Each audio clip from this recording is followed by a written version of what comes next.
आजको यो भिडियोमा चाहिँ हामी अनर X5c प्लस भन्ने फोनको बारेमा डिस्कसन गर्न चाहँदैछौँ।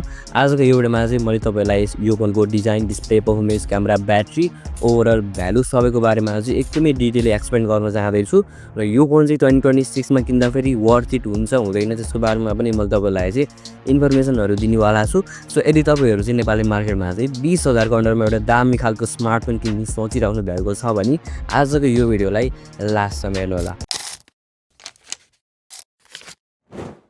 भन्दा सुरुमा चाहिँ यो फोनको डिजाइन र बिल्ड क्वालिटीको बारेमा कुरा गरौँ। तपाईँले चाहिँ यो फोनमा सिम्पल फ्ल्याट फ्रेम टाइपको डिजाइन पाउन सक्नुहुन्छ।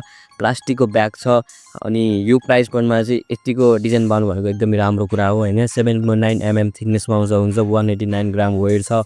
एकदमै स्लिम फिल हुन्छ। हातमा छोप्दा पनि एकदमै कम्फर्टेबल छ। पातलो अनि अलुङ्गो पनि छ। सो एकदमै कम्फर्टेबल हुन्छ हातमा छोप्दा। फेरि देख्दा पनि एकदमै कुल देखिन्छ। तपाईँले कलर अप्सनहरू पनि एकदमै कुल टाइपको पाउन सक्नुहुन्छ। एउटा ओसियन कलर भयो, एउटा सिल्भर, एउटा ब्ल्याक भयो। सबै तपाईँको कलर अप्सनहरू एकदमै मोडर्न टाइपको छ। यो फोन देख्दा पनि एकदमै मोडर्न जस्तो लाग्छ हैन। बजेट कम भए पनि तपाईँले डिजाइन चाहिँ यो फोनमा चाहिँ A1 पाउन सक्नुहुन्छ। यसमा तपाईँले साइड माउन्टेन फिङ्गरप्रिन्ट सेन्सर पनि पाउन सक्नुहुन्छ जो कि एकदमै फास्ट छ।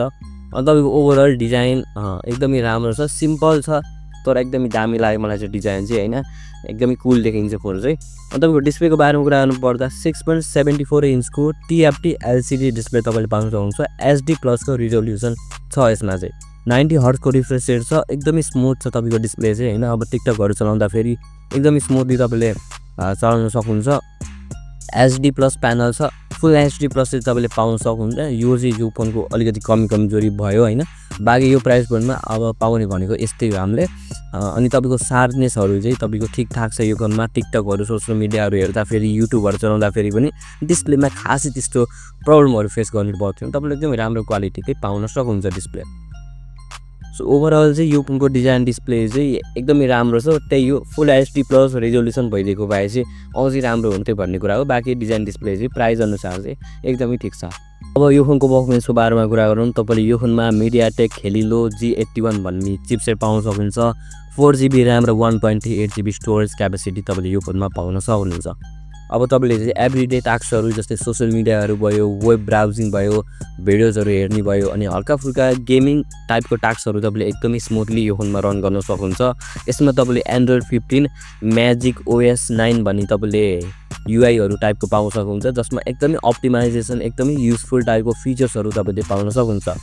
अनरको चाहिँ UI चाहिँ एकदमै राम्रो हुन्छ हैन। बट तपाईँले यसमा हेभी गेम्सहरू चाहिँ खेल्न सक्नुहुँदैन।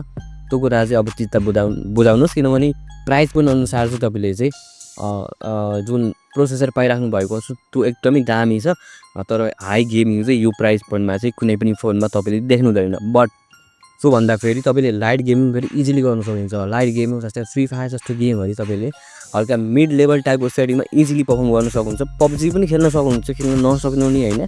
तर हाई ग्राफिक्समा तपाईँले राम्रोसँग त्यो जुन फिल लिएर चाहिँ खेल्न सक्नुहुँदैन। बट हल्का फुल्का काम चलाउनको लागि यसमा पनि तपाईँले गेमिङ गर्न सक्नुहुन्छ। सो एभ्रिडे टास्कहरू गर्नको लागि, हल्का गेमिङहरू गर्नको लागि उमेर चाहिँ यो फोनको एकदमै राम्रो छ। अब यो फोनको क्यामेराको बारेमा कुरा गर्नु पर्दा चाहिँ तपाईँले 50 मेगापिक्सलको मेन क्यामेरा पाउन सक्नुहुन्छ। अनि तपाईँले चाहिँ यदि लाइटिङहरू म्यानेज गर्नुभयो भने तपाईँले एकदमै राम्रो खालको एकदमै डिटेल टाइपको फोटोजहरू यो फोनमा खिच्न सक्नुहुन्छ जो कि 20K को अन्डरमा पाउनु भनेको राम्रै कुरा हो।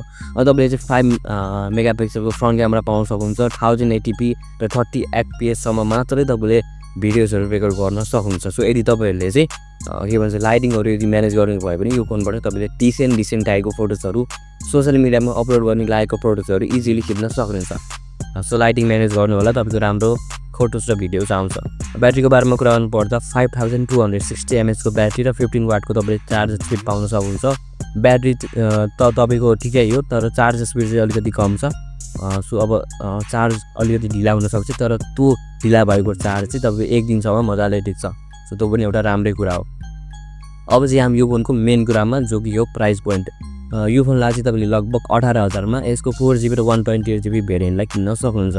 प्राइस अनुसार चाहिँ यो फोन एकदमै राम्रो छ। तपाईँको 20K को जुन क्याटेगोरीमा फोनहरू पाइन्छ त्यो मध्ये चाहिँ यो फोन चाहिँ नम्बर के भन्छ टप 5 मा चाहिँ पर्छ हैन। त्यही भएर तपाईँलाई चाहिँ यो फोनमा त्यस्तो नराम्रो केही पनि तपाईँले देख्न सक्नुहुँदैन। अब चाहिँ यो फोनको राम्रो कुरा र नराम्रो कुराहरूको बारेमा भनिदिन्छु अनि तपाईँहरूलाई चाहिँ यो फोन किन्ने नकिन्ने भनेर चाहिँ मैले रेकमेन्ड गर्छु। सुरुमा चाहिँ यो फोनको राम्रो कुराहरूबाट सुरु गरौँ। सुरुमा एकदमै ठुलो ब्याट्री तपाईँले पाउन सक्नुहुन्छ, डिस्प्ले पनि एकदमै मोबाइल छ, क्यामेरा पनि तपाईँको राम्रै छ अनि तपाईँको स्टोरेज अप्सनहरू पनि एकदमै राम्रो छ। 128GB स्टोरेज क्यापेसिटी तपाईँले पाइराख्नु भएको छ, 4GB ऱ्याम एकदमै राम्रो कुरा हो। यसमा चाहिँ केही कमी कमजोरीहरू पनि छ, जस्तै सबभन्दा सुरुमा 5G तपाईँको सपोर्ट गर्दैन यो फोनमा अनि तपाईँको यो फोनमा हेभी गेम्सहरू चल्दैन अनि ओन्ली HD+ डिस्प्ले रिजोल्युसन चाहिँ तपाईँले पाउन सक्नुहुन्छ। फुल HD+ भइदिएको बबाल हुन्थ्यो।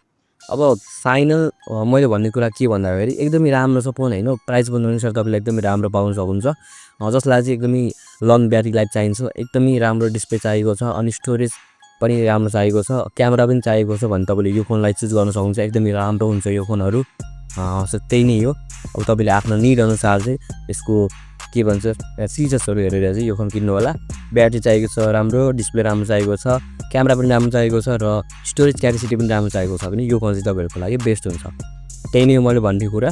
बाँकी गेमिङको लागि किन्नुहुन्छ भने यो फोन नकिन्नु होला हैन। हेभी गेमहरू चल्दैन। अरू के भन्छ अरू फोनहरू पनि छ मार्केटमा। तपाईँले यदि भेटाउनु नभने मेरो च्यानलमा गएर सर्च गर्नु होला। मैले त्यहाँ भिडियोजहरू अपलोड गरिसकेको छु। 10,000देखि लिएर 60,000को रेन्जसम्म राम्रो राम्रो गेमिङ फोनहरूदेखि लिएर सबै फोनहरू मैले डिस्कस गरिसकेको छु। तपाईँले मेरो च्यानल चेकआउट गर्न सक्नुहुन्छ। बाँकी आजको भिडियो यति थियो। तपाईँलाई चाहिँ यो फोन कस्तो लाग्यो तपाईँले कमेन्ट बक्समा कमेन्ट गर्न सक्नुहुन्छ। यदि भिडियो राम्रो लाग्यो भने चाहिँ लाइक, सेयर र सब्सक्राइब गरिदिनु होला। I will see you in the